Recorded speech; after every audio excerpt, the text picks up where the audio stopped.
Hello दोस्तों। आज की इस वीडियो में हम ज़ोहन लॉक की सीरीज़ को कंटिन्यू कर रहे हैं। जैसे कि मैंने पहले वाली वीडियो में बताया था कि ज़ोहन लॉक एक सोशल कॉन्ट्रेक्चुअलिस्ट थे और जितने भी सोशल कॉन्ट्रेक्चुअलिस्ट होते हैं वह पॉलिटिकल फ़िलॉसफी के कुछ फंडामेंटल क्वेश्चंस के अराउंड अपनी पूरी थ्योरी को बिल्ड करते हैं। फंडामेंटल क्वेश्चंस जैसे why do we need a state, हमें स्टेट की आवश्यकता क्यों होती है, and why we should obey the state, हमें स्टेट के आज्ञा का पालन क्यों करना चाहिए, and what is the origin of this state, origin क्या है स्टेट का। और इन्हीं क्वेश्चन के आंसर को देने के लिए ज़ोहन लॉक ने भी एक हाइपोथेटिकल सिस्टम, एक हाइपोथेटिकल कॉन्सेप्ट को क्रिएट किया। और ये हाइपोथेटिकल कॉन्सेप्ट जो है वो ज़ोहन लॉक का स्टेट ऑफ नेचर है। ऐसे ही हाइपोथेटिकल कॉन्सेप्ट हॉब्स ने भी अपने पॉलिटिकल फ़िलॉसफी में बिल्ड किया था। उनका जो स्टेट ऑफ नेचर था वो काफ़ी पेसिमिस्टिक व्यू था in against of human nature, क्योंकि वहाँ पे लोग एक दूसरे के खिलाफ लड़ रहे थे पावर के लिए। वहाँ पे सारे लोग, जितने भी लोग थे उस स्टेट में, सब एक दूसरे की लाइफ के अगेंस्ट थे। सब, कोई भी सेल्फ प्रिजर्वेशन नाम की चीज़ नहीं थी। बट ज़ोहन लॉक हैं हमारे पॉलिटिकल फ़िलासफ़र, उनके स्टेट ऑफ नेचर में पीस होगा, गुडविल होगा और म्यूचुअल असिस्टेंस होगा। सब लोग मिलजुल कर एक साथ रहेंगे, कोई भी वॉर की सिचुएशन क्रिएट नहीं होगी। क्योंकि एनलाइटमेंट का पीरियड था, लोगों के पास रीज़न आ चुका था। लोग हर चीज़ के पीछे क्वेश्चंस करते थे, हर चीज़ को लेकर क्वेश्चंस करते थे कि अगर कोई चीज़ ऐसी है तो क्यों है। और ज़ोहन लॉक के स्टेट ऑफ नेचर में जो लोग होंगे उनको गवर्न करेगा उनका लॉ ऑफ नेचर। अब लॉ ऑफ नेचर क्या होता है? लॉ ऑफ नेचर में लोगों की लाइफ, प्रॉपर्टी और लिबर्टी की बात की गई है। लोगों के पास रीज़न है तो वो किसी भी इंसान के लाइफ, लिबर्टी और प्रॉपर्टी को हार्म नहीं कर सकता। Reason teach man that being all equal and independent, no one ought to harm other in his life, health, liberty of position. Position जो है वो प्रॉपर्टी है। ये स्टेटमेंट कहा गया था ज़ोहन लॉक के द्वारा।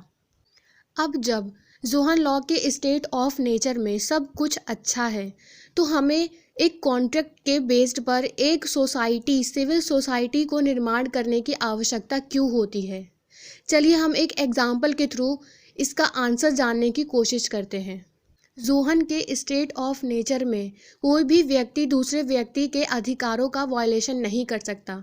मान लीजिए कि किसी व्यक्ति की प्रॉपर्टी है और उस व्यक्ति ने अपने भाई का मर्डर कर दिया, तो वो एक्सेप्ट नहीं करेगा कि उसने अपने भाई का मर्डर किया है। इन दिस केस जिसका मर्डर हुआ है उसके राइट का वायलेशन हुआ है, उससे उसकी राइट टू लाइफ छीना गया है बाय हिज ब्रदर। तो ज़ोहन लॉक कहते हैं कि यहाँ पर स्टेट की ज़रूरत पड़ती है कि अगर किसी ने किसी के लॉ को वायलेट किया है तो उसे पनिश कौन करेगा। क्योंकि लोगों के पास रीज़न है तो ज़रूरी नहीं है कि उसके पास एपिटाइट ना हो, डिज़ायर ना हो। ऐसा हो ही नहीं सकता। अगर किसी व्यक्ति के पास रीज़न है तो उसके पास डिज़ायर भी होगा, और डिज़ायर रिलेट करता है प्रॉपर्टी से। क्योंकि जितने भी व्यक्ति होते हैं सबके मन में इच्छा होती है, एपिटाइट होता है प्रॉपर्टी को लेके।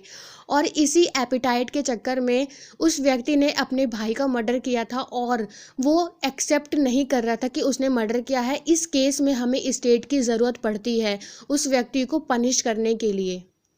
क्योंकि स्टेट ऑफ नेचर में कोई भी स्टेट नहीं है, कोई भी शासन नहीं है, कोई भी शासित होने वाला नहीं है, तो पनिश कौन करेगा। अब जब स्टेट है ही नहीं तो लोग आएंगे, कॉन्ट्रैक्ट करेंगे और एक स्टेट का निर्माण करेंगे। ज़ोहन लॉक के स्टेट ऑफ नेचर में जितने भी व्यक्ति थे वो लॉ मेकर थे, लॉ एग्जीक्यूट भी करते थे और उसका जजमेंट भी वही देते थे जो कि लोगों के अगेंस्ट में होता था। क्योंकि अगर कोई व्यक्ति जजमेंट देगा तो वो अपने फेवर में देगा जजमेंट, ठीक है, तो इससे लोगों के अधिकारों का वायलेशन होगा। इसीलिए स्टेट का क्रिएशन होता है बाय अ सोशल कॉन्ट्रैक्ट। अब लोग एक कॉन्ट्रैक्ट करते हैं और गवर्नमेंट को क्रिएट करते हैं। ये जो गवर्नमेंट होगी इसके 3 ब्रांच होंगे, लेजिस्लेटिव, एग्जीक्यूटिव एंड जुडिशरी। जो कि लेजिस्लेचर कानून बनाएगा, एग्जीक्यूटिव कानून को इम्प्लीमेंट करेगा और जुडिशरी जो कि लोगों को न्याय प्रोवाइड कराएगा। और यहीं से concept of separation of power निकल कर आता है, जो कि जोहन लॉक के द्वारा पहली बार दिया गया। सेपरेशन ऑफ पावर का मतलब जिसका काम है लॉ बनाना वो लॉ बनाएगा, और जिसका काम है लॉ को एग्जीक्यूट करना वो लॉ को एग्जीक्यूट करेगा, और जुडिशरी जिसका की काम होता है न्याय प्रोवाइड कराना। ये सब सेपरेट सेपरेट काम है, एक दूसरे के डोमेन में कोई भी इंटरफेयर नहीं करेगा। यही है बेसिकली सेपरेशन ऑफ पावर, जो कि इंडिया में भी लागू किया जाता है। यहाँ पर भी लॉ बनाने का सिस्टम अलग है, लॉ को एग्जीक्यूट करने का सिस्टम अलग है, और न्याय को प्रोवाइड कराने का सिस्टम अलग है। हालांकि यहाँ पे स्ट्रिक्ट सेपरेशन ऑफ पावर नहीं है, यहाँ पे स्ट्रिक्ट सेपरेशन ऑफ पावर नहीं है। कुछ कुछ केस में जुडिशरी जो है वो इंटरफेयर कर देती है लेजिस्लेचर और एग्जीक्यूटिव में। तो हम इंडिया के केस में स्ट्रिक्ट सेपरेशन ऑफ पावर नहीं कह सकते। अब गवर्नमेंट को क्रिएट करने के लोगों के पास अनलिमिटेड राइट्स हैं, और गवर्नमेंट जो है उनके लिमिटेड राइट्स हैं, क्योंकि जोहन लॉक जो है वो मना करते हैं एब्सोल्यूट राइट देने के लिए जो भी गवर्नमेंट है। तो इसीलिए लोगों के जो राइट होंगे वो अनलिमिटेड होंगे, जैसे कि right to life, liberty and property.